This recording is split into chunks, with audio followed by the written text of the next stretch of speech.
Before we get started with today's seaming tutorial, I wanted to show you what I used to design this knot bag. I chose to use Lion Brand's 24/7 cotton, which is a number 4 weight cotton yarn. The recommended hook for this yarn is a 4mm, but I chose to use a 4.5mm. The rice stitch is a very dense and textured stitch. It is absolutely gorgeous, but it can be a bit of a yarn eater. By increasing the hook size to a 4.5mm from the recommended 4mm, it allows the stitches to open up just a bit more to give you this beautiful stretch while also not using too much yarn. To create this bag in this size, you will need 4 skeins of Lion Brand's 24/7 cotton. Whenever I know that I will be seaming together a project, every opportunity that I get, I like to try to leave tails where I know that I will have a seam. My rule of thumb for myself is I like to leave about 4 times the length of the seam, 4 times the length of the seam in the tail. So for example, right here, what I did, excuse me, let me grab my scissors. What I did was I went across like this. So 1, 2, 3, 4, and then just a tad extra. And then that is where I will cut my yarn and I will leave these. So if you look, wherever I'm going to have a seam, I like to leave those tails at least on one of the pieces. So these are the 2 tails that I will be using to seam.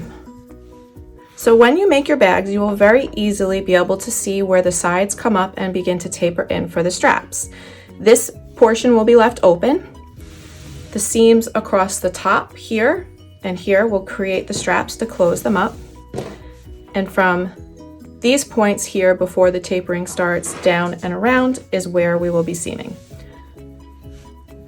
Now, to figure out how much yarn you will use, as I said before, I like to do 4 times the length of the seam. So I am going to take this little bit of scrap yarn. I'm hoping that it's enough. And what I'm going to do is I'm just going to go around my bag edges for the portion that I will be seaming. And I know that this entire length is 1 pass, and I'm going to just come across 1,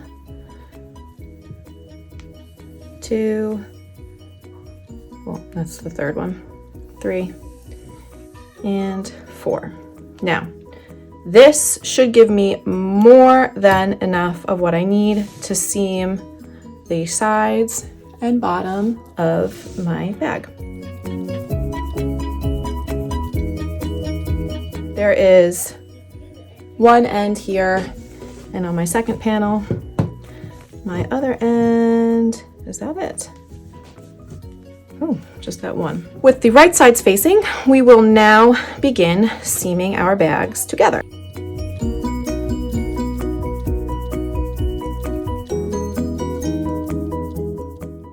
Coming back and getting my yarn.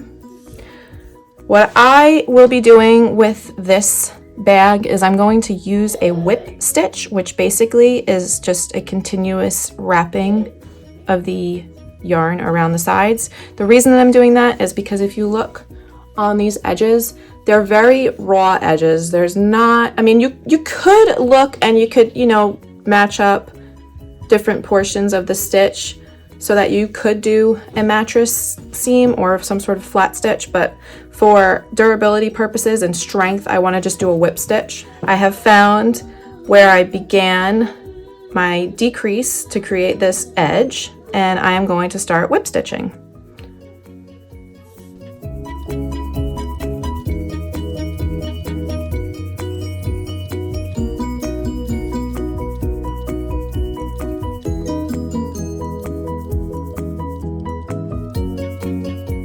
Now, if you want to, you could definitely use a shorter piece of yarn with your darning needle to seam this all together. It'd be a lot less yarn to pull through at once. Making our way down the side. Make sure you keep checking that your corners are lining up. I think my gauge might have changed slightly.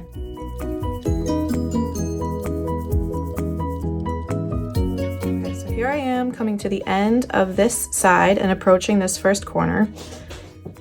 And what I'm doing is I want to make sure that when I reach this corner, it lines up perfectly.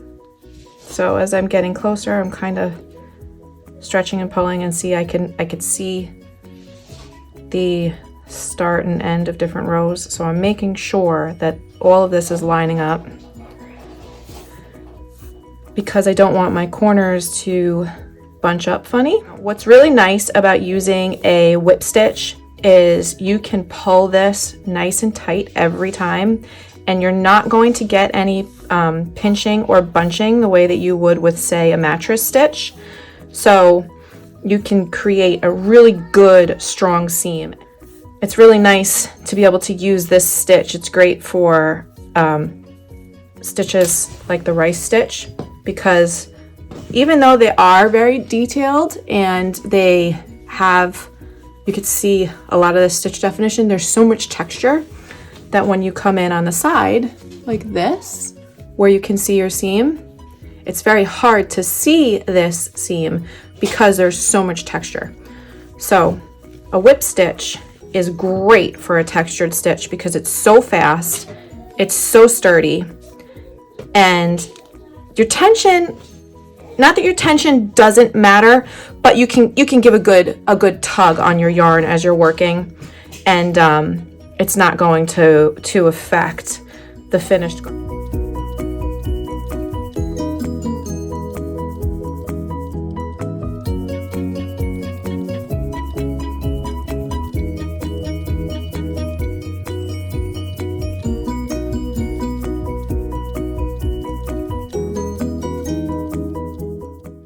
I'm going to keep going, and I will pop back in after I do these two sides to show you how I'm going to seam up the top of my bag straps. All right, now that I have this corner nice and defined, I'm going to flip my bag right side out quickly because I just want to see how it looks. Let's see, you guys. Oh, look at it. Oh, I love it. Isn't that nice? With a little bit of steaming on this seam, you can get your steamer, or you could throw this in the dryer. That will relax this, and it will make this look essentially seamless. All right, now to seam up our straps with our right side still facing. So my ends are out, my right sides are in. I'm going to take one of the long tails that I left at the top of my straps, thread my darning needle, and I'm going to line these up nicely. So here what I'm going to do is I want to do a mattress seam. This hides a little bit better and helps to make sure that your stitches are lined up properly.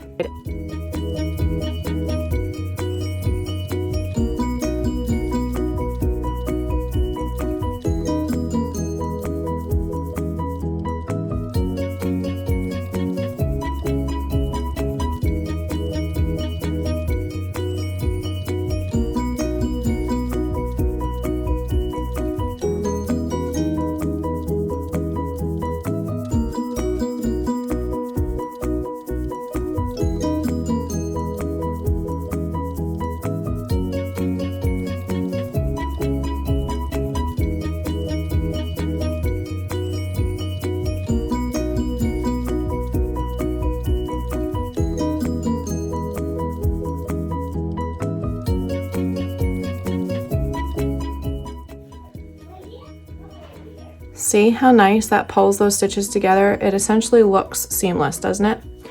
So on the sides, because we were working up the edge, it pulled together nicely. But when you're working along the row ends, not the row ends, when you're working along the rows and not the row ends, a mattress stitch will help to hide that seam better. Now, With the mattress stitch though, whoops, with the mattress stitch, you have to be very careful because the mattress stitch you can pull too tightly and you can cause some pinching. The mattress stitch has a little bit of stretch, but not nearly as much as you'll get with a whip stitch. Also depending on your tension as well, because your whip stitch could be quite tight and you might not have a lot of stretch. So I'm just gonna pull that off. I'll weave in those ends. And again, let's come back to this one.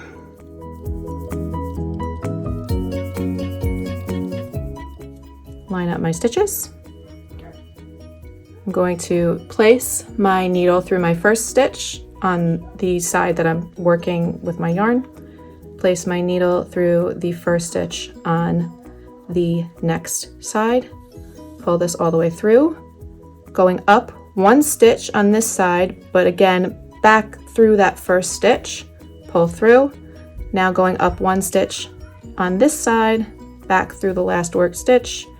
I'm going to keep repeating that, moving up one stitch and going back through the last worked stitch on the other side, essentially working in a figure 8 motion all the way across, giving just a little bit of a tug each time, not enough to create any sort of puckering or pinching, but just enough to pull these stitches together so that the rows will look as though I have created it in one piece and that there is not a seam.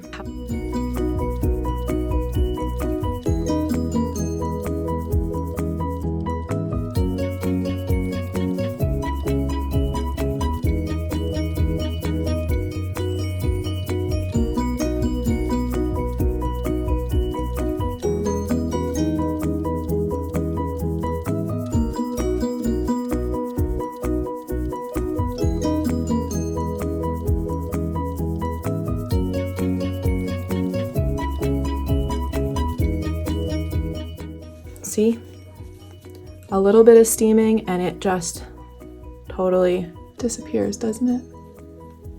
All right, so I'm gonna turn my bag right side out and I'm gonna check right here and right now if I am happy with this strap. Oh goodness, it's not too small, is it? What do we think? Look at it! What is this?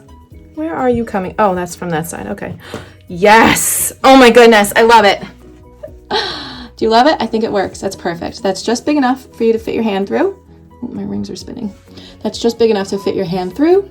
This comes through nice and easy. Now, I was undecided as to whether or not I wanted to trim my bag. I was thinking of adding a row of single crochet or maybe even just some surface slip stitch to make a nice finished edge, but you know, I don't know if it needs it. All right, I'm going to weave in the rest of my ends. I'm going to steam my stitches to get this to relax a tad and walk around the house with this for a little while and decide whether or not I think I should add any detailing on these edges. I think it would be great both ways. I think that with it would be a nice finishing touch, but I don't think it needs it. Gosh, I love this texture. This is going to be such a great bag to take to the beach with the boys. Oh, I'm so excited.